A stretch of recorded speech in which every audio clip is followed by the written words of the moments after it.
berita di Republik Indonesia dengan Warta Berita.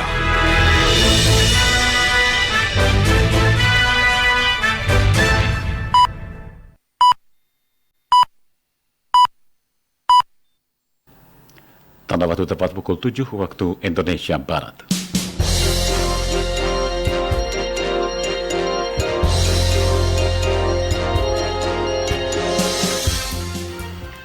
Selamat pagi saudara, inilah Radio Republik Indonesia menyampaikan Warta Berita edisi hari Senin tanggal 5 September 2016. Terlebih dahulu kami sampaikan sari berita penting.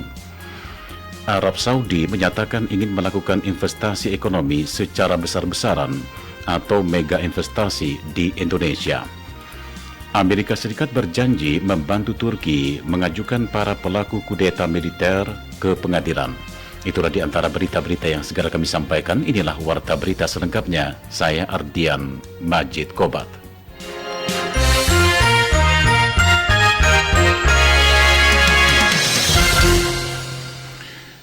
Berita pertama pagi ini, pengambilan api PON ke-19 Jawa Barat dari Desa Majakerta, Indramayu, Jawa Barat. Laporan selengkapnya disampaikan reporter Yusuf Husen. Yusuf? Iya, baik saudara pendengar, saat ini kami berada di Majakerta, Balongan, Indramayu, di mana Bupati Indramayu, Haja Anas Sofana, pagi ini telah menyerah atau mengambil api PON, api alam PON 19 Jawa Barat di Majakerta, Kecamatan Balongan, Indramayu. Api alam PON ke-19 yang akan diambil dari Majakerta, Balongan, dibawa lari oleh 4 regu kelompok dari TNI AD dan siswa sekolah. Sementara jarak api alam Majakerta menuju Pendopo, Kabupaten Indramayu sekitar 12 km, sehingga api PON atau api alam PON 19 ini akan dilarikan secara estafet oleh 4 regu yang sudah dipersiapkan. Dari regu yang membawa api PON ini, masing-masing regu sebanyak 10 orang, dan mereka mendapat jatah lari 3 km yang diperkirakan sampai akhir di Pendopo tepat pukul 9 pagi ini. Sementara tamu yang hadir dalam penjemputan api PON di Pendopo Kabupaten selain dari Bupati, Wali Kota, juga tamu dari pusat yang sedianya Wakil Presiden Yusuf Kala digantikan oleh Menko Pemberdayaan SDM Puan Maharani, Kepala Dinas Budpora Kabupaten Indramayu Odang Kusmayadi, yang dihubungi RRI mengungkapkan pada etape terakhir api PON tersebut akan diserahkan kepada atlet nasional 10 kali berturut-turut dari angkat besi atas nama Haji Dharma. Dari Haji Dharma, api PON akan diserahkan Menteri Menko Puan Maharani, kemudian dari Menko ke Gubernur Jawa Barat Ahmad Heriawan selaku Ketua PB PON, dan dari Gubernur diserahkan kepada Bupati Indramayu Anas Sofana. Sebagai tik 0 dari Indramayu akan dijemput atlet asal Kabupaten Kota Cirebon. Akan dilakukan di 14 titik. Kembali Odang juga menjelaskan bahwa di Indramayu dijemput oleh orang Kabupaten dan Kota Cirebon. Sementara untuk pembukaan PON 19 yang dipusatkan di Provinsi Jawa Barat akan dilakukan oleh Presiden Republik Indonesia Joko Widodo di Stadion di Jalak Harupat tanggal 17 September, dan untuk penutupan tanggal 29 September 2016 akan dilakukan oleh Wakil Presiden Yusuf Kala. Demikian laporan Yusuf Sen dari Majakerta, Balongan, Indramayu, dan kembali ke Pro 3 Jakarta. Kita beralih ke berita lainnya. Arab Saudi menyatakan ingin melakukan investasi ekonomi secara besar-besaran atau mega investasi di Indonesia. Keinginan tersebut disampaikan oleh Wakil Putra Mahkota Arab Saudi, Pangeran Muhammad bin Salman bin Abdul Aziz Al Saud, saat bertemu dengan Presiden Joko Widodo di Hangzhou, Tiongkok. Menurut Menteri Luar Negeri Retno LP Marsudi, ada 2 topik yang dibicarakan, yakni kerjasama dalam bidang ekonomi dan masalah haji. Mega investasi tersebut diantaranya di bidang penghilangan minyak dan pembangunan rumah murah. Pemerintah berjanji akan menata regulasi impor sapi sebagai kebijakan jangka panjang untuk mengurangi ketergantungan terhadap impor sapi dan impor daging sapi. Saat ini pemerintah mengklaim stok sapi untuk kebutuhan Idul Adha cukup, Tapi di sisi lain, pemerintah juga melakukan impor daging sapi beku dengan alasan mengantisipasi kebutuhan daging sapi menjelang perayaan Hari Raya Kurban. Laporan selengkapnya disampaikan reporter Magdalena Krisnawati. Gejolak harga daging sapi yang terjadi sejak bulan Ramadan kemarin hingga Hari Raya Idul Fitri belum mereda sampai menjelang perayaan Hari Raya Kurban atau Idul Adha yang tinggal sepekan lagi. Impor daging sapi beku oleh pemerintah belum mampu menurunkan harga daging sapi segar di pasaran. Situasi itu pun menimbulkan tanda tanya soal ketersediaan sapi untuk kebutuhan Hari Raya Kurban tahun ini. Pemerintah dalam hal ini Kementerian Pertanian dan Kementerian Perdagangan sebagai kementerian yang bertanggung jawab atas ketersediaan pasokan dan harganya serempak mengatakan bahwa stok sapi untuk Idul Adha tahun ini mencukupi. Dalam sebuah kesempatan di Jakarta, Menteri Perdagangan Enggar Tias Tolukita menegaskan tidak ada yang perlu dikhawatirkan dengan ketersediaan sapi untuk kurban, karena hal itu berbeda dengan kebijakan impor daging sapi beku yang dilakukan pemerintah saat ini. Jangan khawatir mengenai sapi untuk Idul Adha ini sudah tersedia dan ini semua kita siapkan baik lokal maupun nanti yang dari beberapa daerah-daerah lain kita sudah siapkan. Tidak ada keterkaitan dengan impor. Tidak usah. Enggar Tiasto juga mengatakan pemerintah kedepannya akan menerapkan kebijakan agar para importir sapi bakalan juga harus mengembangkan peternakan sapi di dalam negeri.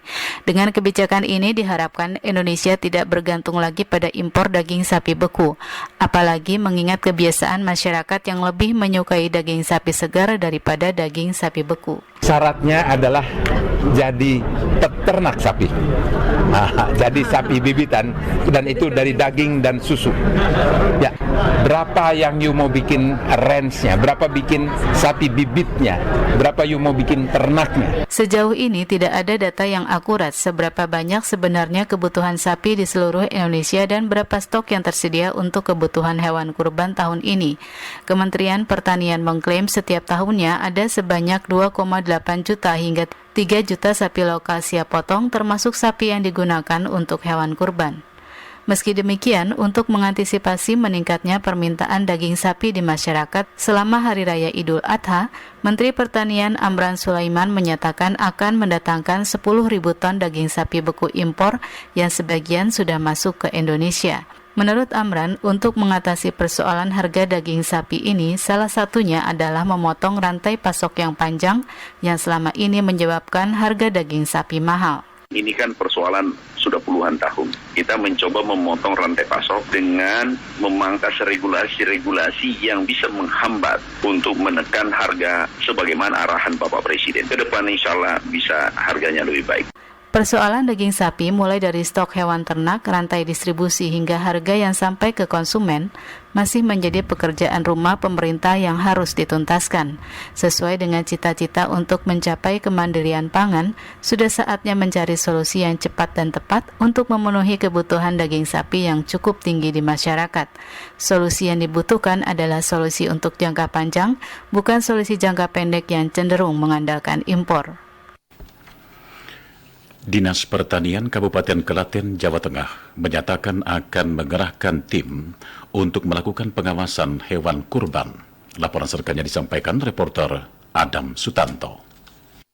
Pemerintah Kabupaten Klaten melalui Dinas Pertanian setempat akan memberikan rasa aman terhadap masyarakat yang akan melaksanakan kurban. Salah satunya yang akan dilakukan dengan menerjunkan tim pemantau hewan kurban. Kepala Bidang Peternakan Dinas Pertanian Kabupaten Klaten Sri Muryani kepada RRI menjelaskan tim yang akan dibentuk itu mulai bergerak 2 minggu sebelum hari kurban. Mereka, kata Sri Muryani, akan melakukan pemeriksaan kesehatan hewan kurban baik di pasar-pasar hewan maupun di pengepul. Selain sebelum hari pelaksanaan kurban, pihaknya pada saat pelaksanaan kurban juga melakukan pemeriksaan di masyarakat. Jadi menghadapi Hari Raya Idul Adha yang tentu pada tanggal 12 September ini, Dinas Pertanian dalam hal ini bidang peternakan melakukan persiapan antara lain 2 minggu sebelum hari H itu kita membentuk tim untuk memantau hewan-hewan kurban baik di pasar-pasar hewan maupun pedagang-pedagang pengepul.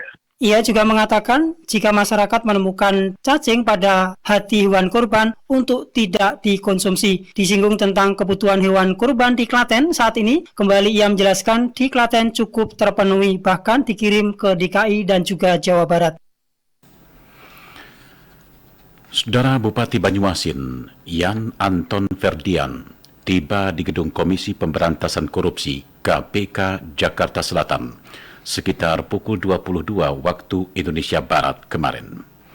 Kedatangannya untuk menjalani pemeriksaan setelah ditangkap dalam operasi tangkap tangan.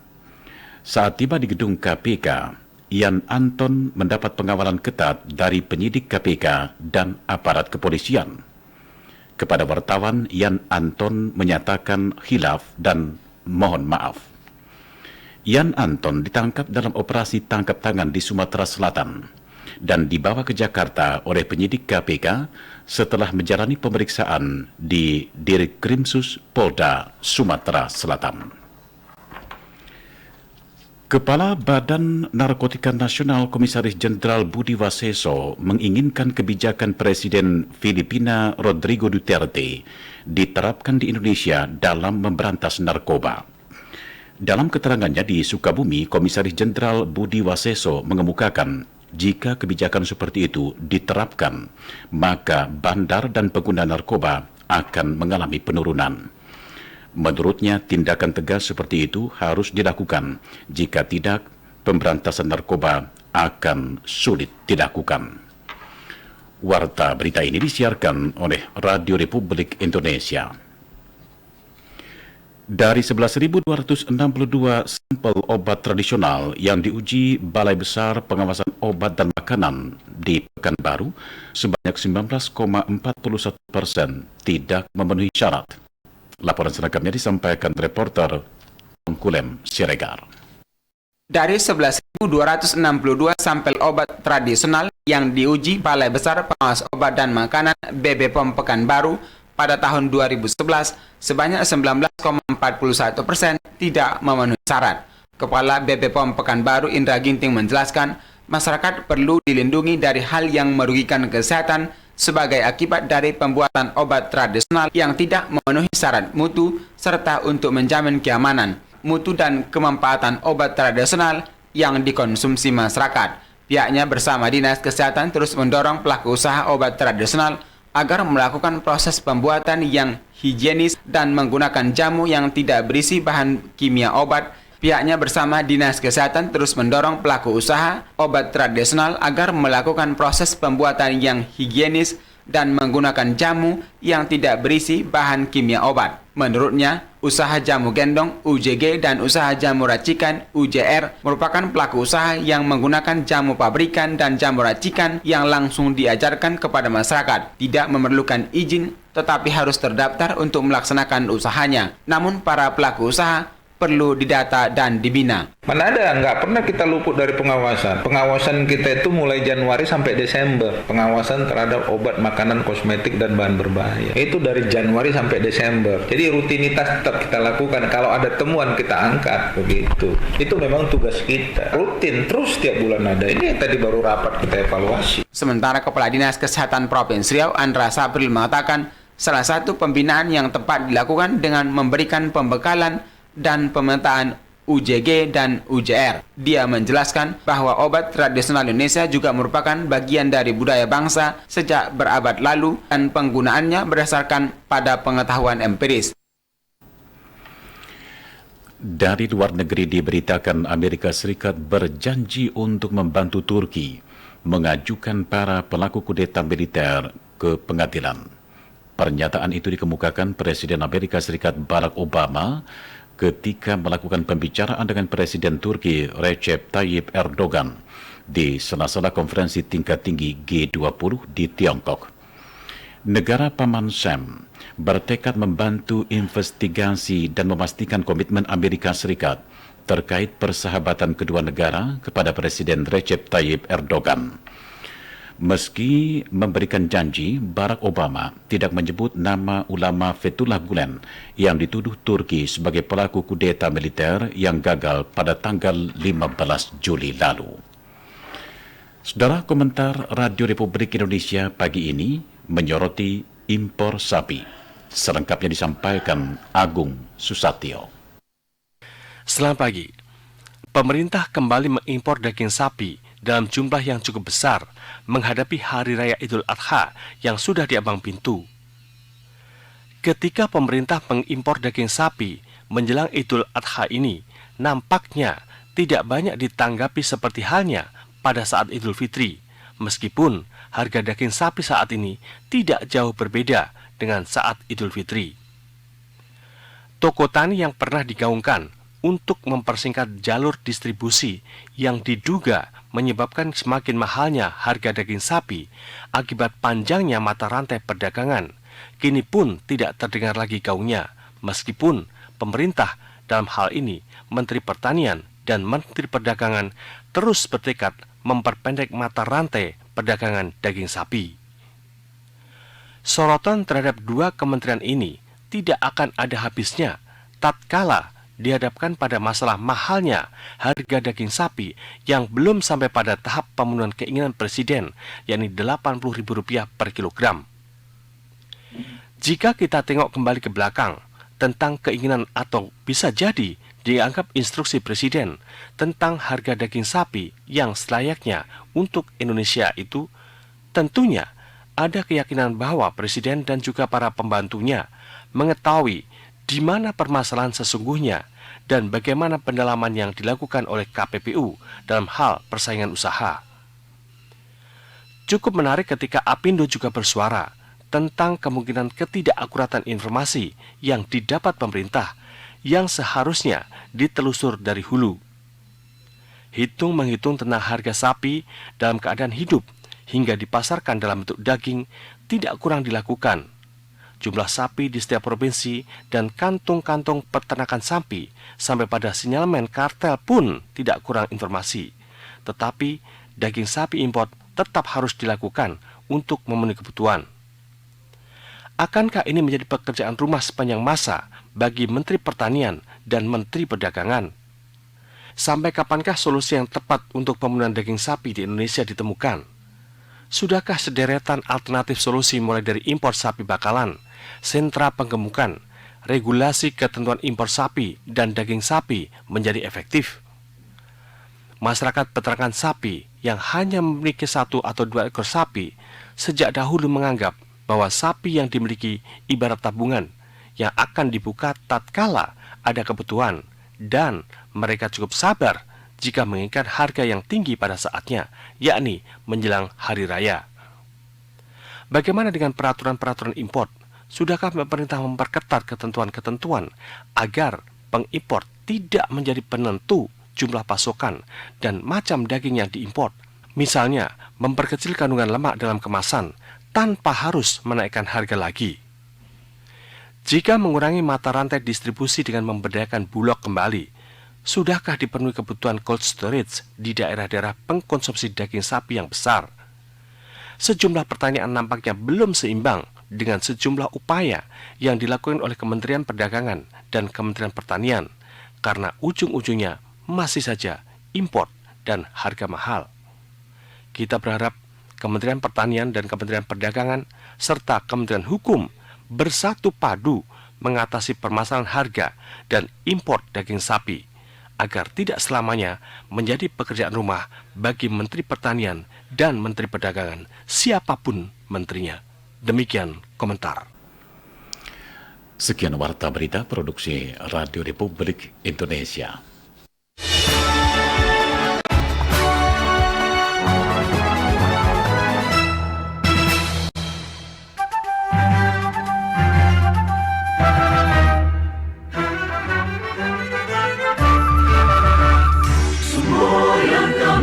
Angkasawan RRI sekali di udara, tetap di udara. Semenjak 45 tak pernah berhenti. Aturan setia berjiwa Pancasila. Hidup prasetya ada sekerjanya. Ampera tujuan utama. Penuh pengabdian pada revolusi. Demi Tuhan, demi pertiwi,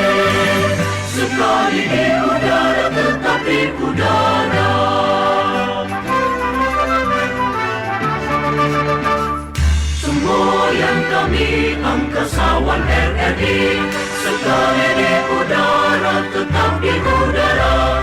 Semenjak 45 tak pernah berhenti, lagu yang setia berjiwa Pancasila. Kita setia dan sekerjanya, membela tujuan utama. Penuh pengabdian pada revolusi, demi Tuhan demi Pertiwi. Sekali di udara tetap di udara. Sekian siaran sentral dari Jakarta.